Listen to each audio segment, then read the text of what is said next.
Hello again, everyone. Welcome to Passion Pause, and welcome to St. Paul the Cross Retreat Center. I'm Father Alex Steinmiller. I'm on the team here at St. Paul the Cross, and we are always inviting you, men and women, to our weekend retreats. As you may know, because of the pandemic, we are limited to about 30 people a weekend, and we're managing that. We're managing that. So look ahead, think ahead. If there's a weekend that is good for you and good for a friend, you're most welcome. We're in the middle of Lent, and for me, Lent is the process, as I've said before, of growing up. And part of growing up is changing the way we see things. And the way we see things follow judgments. And oftentimes it's our judgments that get us in trouble. So part of Lent is seeing Jesus and the way he sees. And this weekend, Jesus gives the great insight: if you want to grow, you've got to die, like a seed. The face of Jesus is the way in which we learn how to be his face. And when the two disciples, actually two non-Jews, wanted to see Jesus, they went to the disciples. We want to see Jesus. And what they were really saying was, we want to find out who he is. We want to find out, how do we get to know him?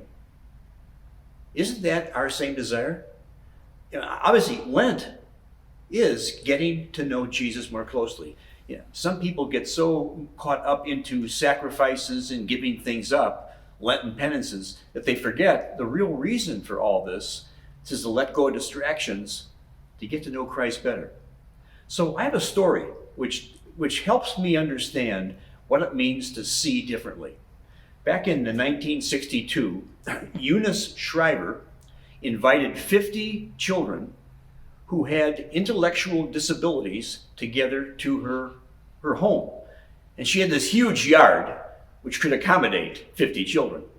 And during the time they were together, they did different kinds of physical exercises and simple competitions.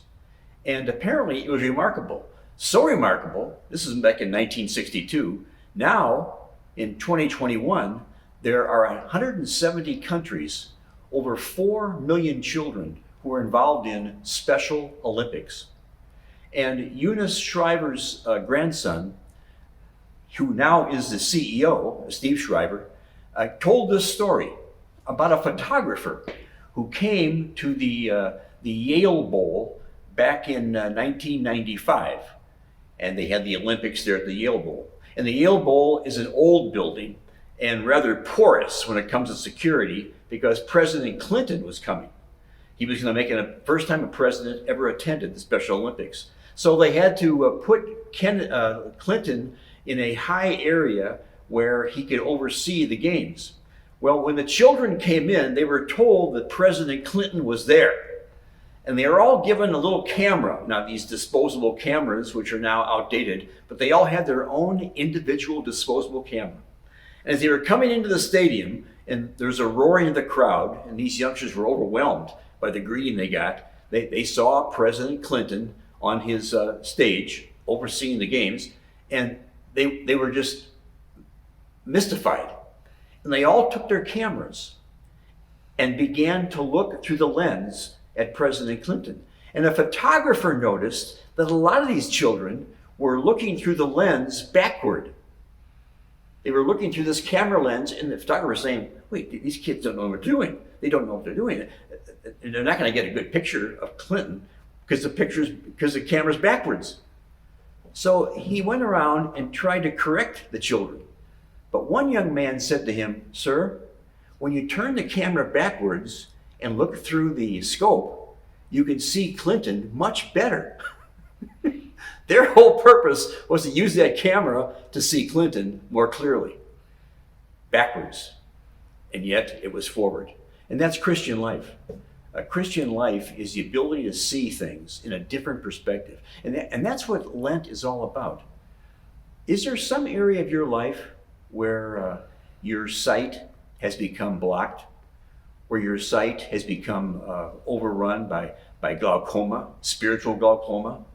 Is there a place where you need to re-look at where you're going, and also where Christ is showing himself to you? That's the theme of this weekend's readings, especially when the prophet tells us that God never gives up on us. God never gives up on us. And in Hebrews, we're told, yes, it's through our mistakes, it's through our suffering that we are able to listen, to obey and to conform to how God wants us to see his Son. So remember, looking backwards sometimes helps us. May God bless you, and I'll be praying for you during these last weeks of Lent.